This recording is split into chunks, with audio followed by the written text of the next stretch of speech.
Hi hello ನಮಸ್ಕಾರ ಸ್ನೇಹಿತರೆ. ಇವತ್ತಿನ ಈ ವಿಡಿಯೋದಲ್ಲಿ ನಾವು ಇನ್ಕಮ್ ಟ್ಯಾಕ್ಸ್ನ ಹೊಸ ವೆಬ್ಸೈಟ್ನಲ್ಲಿ ಫಾರ್ಮ್ 26AS ಅನ್ನು ಯಾವ ರೀತಿ ಡೌನ್ಲೋಡ್ ಮಾಡೋದು ಅನ್ನೋದನ್ನು ಇವತ್ತಿನ ಈ ವಿಡಿಯೋದಲ್ಲಿ ತಿಳ್ಕೊಳ್ಳೋಣ ಬನ್ನಿ ಫ್ರೆಂಡ್ಸ್. ಸೊ ಅದಕ್ಕೂ ಮುಂಚೆ ನನ್ನೊಂದು ಸ್ಮಾಲ್ ರಿಕ್ವೆಸ್ಟ್, ನೀವಿನ್ನೂ ನಮ್ಮ ಚಾನಲ್ನ ಸಬ್ಸ್ಕ್ರೈಬ್ ಆಗಿಲ್ಲ ಅಂದರೆ ಈಗಲೇ ಸಬ್ಸ್ಕ್ರೈಬ್ ಆಗಿ ಹಾಗೆ ಪಕ್ಕದಲ್ಲಿ ಬರುವ ಬೆಲ್ ಐಕನ್ನ ಕ್ಲಿಕ್ ಮಾಡಿ ಫ್ರೆಂಡ್ಸ್. ಸೊ ನೋಡೋಣ ಬನ್ನಿ ಯಾವ ರೀತಿಯಾಗಿ ಫಾರ್ಮ್ 26AS ಅನ್ನು ಡೌನ್ಲೋಡ್ ಮಾಡೋದು ಅನ್ನೋದನ್ನು ತಿಳ್ಕೊಳ್ಳೋಣ. ಮೊದಲಿಗೆ ನೀವು ಇನ್ಕಮ್ ಟ್ಯಾಕ್ಸ್ನ ವೆಬ್ಸೈಟ್ಗೆ ಬರಬೇಕಾಗುತ್ತೆ. ಸೊ ಅದಕ್ಕಾಗಿ ನೀವು ಬ್ರೌಸರ್ಗೆ ಬಂದು ಸರ್ಚ್ ಬಾರಲ್ಲಿ ಇನ್ಕಮ್ ಟ್ಯಾಕ್ಸ್ ಅಂತ ಸರ್ಚ್ ಮಾಡಿ.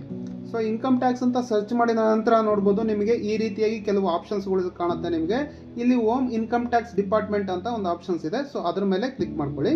ಸೊ ಅದ್ರ ಮೇಲೆ ಕ್ಲಿಕ್ ಮಾಡಿದ ನಂತರ ನೋಡ್ಬೋದು ಈ ರೀತಿಯಾಗಿ ನಿಮಗೆ ಇನ್ಕಮ್ ಟ್ಯಾಕ್ಸ್ ಡಿಪಾರ್ಟ್ಮೆಂಟ್ನ ಒಂದು ಅಫಿಷಿಯಲ್ ವೆಬ್ಸೈಟ್ ಈ ರೀತಿಯಾಗಿ ಓಪನ್ ಆಗುತ್ತೆ. ಸೊ ಇಲ್ಲಿ ನೋಡ್ಬೋದು ಮೇಲೆ ಲಾಗಿನ್ ಅನ್ನೋ ಒಂದು ಆಪ್ಷನ್ಸ್ ಇದೆ. ಸೊ ಅದ್ರ ಮೇಲೆ ಕ್ಲಿಕ್ ಮಾಡ್ಕೊಳ್ಳಿ. ಸೊ ಅದ್ರ ಮೇಲೆ ಕ್ಲಿಕ್ ಮಾಡಿದ ನಂತರ ನೋಡ್ಬೋದು ನಿಮಗೆ ಈ ರೀತಿಯಾದ ನಿಮ್ಮ ಪೇಜ್ ಓಪನ್ ಆಗುತ್ತೆ ಇಲ್ಲಿ. ಸೊ ಇಲ್ಲಿ ಮೊದಲು ನೀವು ಲಾಗಿನ್ ಆಗಬೇಕಾಗುತ್ತೆ. ಸೊ ಈ ಲಾಗಿನ್ ಅಂತ ಆಪ್ಷನ್ಸ್ ಇದೆ. ಪ್ಯಾನ್ ನಂಬರ್ ಅನ್ನ ಹಾಕ್ಬಿಟ್ಟು ನೀವು ಲಾಗಿನ್ ಆಗಬೇಕಾಗುತ್ತೆ. ಸೊ ನಿಮ್ಮ ಪ್ಯಾನ್ ನಂಬರ್ ಅನ್ನ ಇಲ್ಲಿ ಎಂಟರ್ ಮಾಡ್ಕೊಳ್ಳಿ. ಸೊ ಪ್ಯಾನ್ ನಂಬರ್ ಅನ್ನ ಎಂಟರ್ ಮಾಡಿದ ನಂತರ ನೋಡ್ಬೋದು ಕೆಳಗಡೆ ಕಂಟಿನ್ಯೂ ಅನ್ನೋ ಒಂದು ಆಪ್ಷನ್ಸ್ ಕೂಡ ಓಪನ್ ಆಗುತ್ತೆ. ಸೊ ಕಂಟಿನ್ಯೂ ಅನ್ನೋದ್ರ ಮೇಲೆ ಕ್ಲಿಕ್ ಮಾಡ್ಕೊಳ್ಳಿ.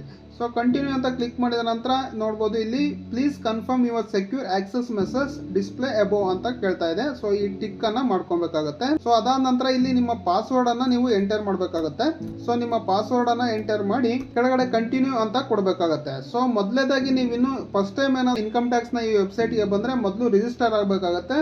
ಸೊ ಮೇಲೇನೆ ಇಲ್ಲಿ ರಿಜಿಸ್ಟರ್ ಅನ್ನೋ ಒಂದು ಆಪ್ಷನ್ಸ್ ಇದೆ. ಈ ರಿಜಿಸ್ಟರ್ ಅನ್ನೋ ಒಂದು ಆಪ್ಷನ್ಸ್ ಮೇಲೆ ಕ್ಲಿಕ್ ಮಾಡ್ಕೊಂಡ್ರೆ ನಿಮ್ಮ ಪ್ಯಾನ್ ನಂಬರ್ ಕೊಟ್ಟು ಅದನ್ನ ಡೀಟೇಲ್ಸ್ ಅನ್ನ ಕೊಟ್ಟು ನೀವು ಮೊದಲಿಗೆ ರಿಜಿಸ್ಟರ್ ಆಗಬೇಕಾಗುತ್ತೆ.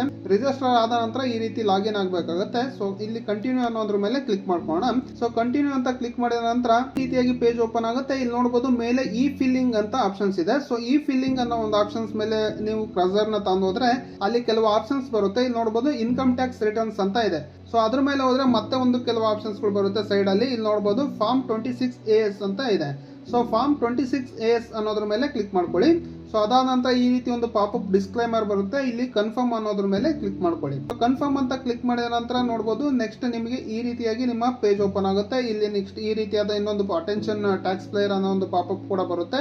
ಇಲ್ಲೊಂದು ಚಿಕ್ಕ ಅಗ್ರಿ ಅನ್ನೋ ಒಂದು ಬಾಕ್ಸ್ ಇದೆ ನೋಡಿ. ಚಿಕ್ಕ ಬಾಕ್ಸ್ ಮೇಲೆ ಕ್ಲಿಕ್ ಮಾಡ್ಕೊಂಡು ಮತ್ತೆ ಪ್ರೊಸೀಡ್ ಅನ್ನೋದ್ರ ಮೇಲೆ ಕ್ಲಿಕ್ ಮಾಡ್ಕೊಳ್ಳಿ. ಸೊ ಪ್ರೊಸೀಡ್ ಅಂತ ಕ್ಲಿಕ್ ಮಾಡಿದ ನಂತರ ನೋಡಬಹುದು ನಿಮಗೆ ಈ ರೀತಿಯಾಗಿ ಪೇಜ್ ಕಾಣುತ್ತೆ. ಇಲ್ಲಿ ನೋಡಬಹುದು ಕೆಳಗಡೆ click view tax credit form 26AS annual tax statement ಅಂತ ಒಂದು ಆಪ್ಷನ್ಸ್ ಇದೆ. ಚಿಕ್ಕ ಒಂದು ಲಿಂಕ್ ಇದೆ. ಸೊ ಆ ಲಿಂಕ್ ಮೇಲೆ ಕ್ಲಿಕ್ ಮಾಡ್ಕೊಳ್ಳಿ. ಸೊ ಆ ಲಿಂಕ್ ಮೇಲೆ ಕ್ಲಿಕ್ ಮಾಡಿದ ನಂತರ ಈ ರೀತಿಯಾಗಿ ನಿಮ್ಮ ನೆಕ್ಸ್ಟ್ ಪೇಜ್ ಓಪನ್ ಆಗುತ್ತೆ. ಇಲ್ಲಿ ನೋಡಬಹುದು ಅಸೈನ್ಮೆಂಟ್ ಇಯರ್ ಅಂತ ಇದೆ. ಸೊ ಅಸೈನ್ಮೆಂಟ್ ಇಯರ್ ಅನ್ನ ನೀವು ಸೆಲೆಕ್ಟ್ ಮಾಡ್ಕೊಳ್ಬೇಕಾಗುತ್ತೆ.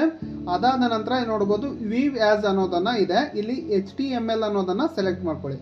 ಸೊ HTML ಅನ್ನೋದನ್ನ ಸೆಲೆಕ್ಟ್ ಮಾಡ್ಕೊಂಡು ವೀವ್ ಡೌನ್ಲೋಡ್ ಅನ್ನೋದನ್ನ ಕ್ಲಿಕ್ ಮಾಡ್ಕೊಳ್ಳಿ. ಸೊ ವೀವ್ ಡೌನ್ಲೋಡ್ ಅಂತ ಕ್ಲಿಕ್ ಮಾಡಿದ ನಂತರ ನೋಡಬಹುದು ಕೆಳಗೆ ಪಕ್ಕದಲ್ಲಿ ಎಕ್ಸ್ಪೋರ್ಟ್ ಆಸ್ PDF ಅಂತಾನು ಒಂದು ಓಪನ್ ಆಗಿದೆ. ಸೊ ಇಲ್ಲಿ ಎಕ್ಸ್ಪೋರ್ಟ್ ಆಸ್ PDF ಅನ್ನೋದ್ರ ಮೇಲೆ ಕ್ಲಿಕ್ ಮಾಡ್ಕೊಂಡ್ರೆ ಫಾರ್ಮ್ 26AS ಅನ್ನೋದು ಡೌನ್ಲೋಡ್ ಆಗುತ್ತೆ. ನೋಡಬಹುದು ಇಲ್ಲಿ ಮೇಲೆ ಡೌನ್ಲೋಡ್ ಕೂಡ ಆಗಿದೆ. ಸೊ ಅದನ್ನ ಓಪನ್ ಮಾಡಿ ಕೂಡ ನೋಡಬಹುದು. ಈ ರೀತಿಯಾಗಿ ನಿಮ್ಮ ಫಾರ್ಮ್ 26AS ಅನ್ನ ಈಸಿಯಾಗಿ ಡೌನ್ಲೋಡ್ ಮಾಡಬಹುದು. ಸೊ ನೋಡಿದ್ರಲ್ಲ, ಈ ಮಾಹಿತಿ ನಿಮಗೆ ಇಷ್ಟ ಆಗಿದೆ ಅನ್ಕೊಳ್ತೀನಿ. ಇಷ್ಟ ಆಗಿದ್ರೆ ದಯವಿಟ್ಟು ಒಂದು ಲೈಕ್ ಮಾಡಿ ಹಾಗೂ ಇದೇ ರೀತಿ ಇಂಟ್ರೆಸ್ಟಿಂಗ್ ಮತ್ತು ಯೂಸ್ಫುಲ್ ಮಾಹಿತಿಗಾಗಿ ನಮ್ಮ ಚಾನಲ್ ಅನ್ನು ಸಬ್ಸ್ಕ್ರೈಬ್ ಮಾಡ್ಕೊಳ್ಳಿ friends. Thank you for watching. Take care.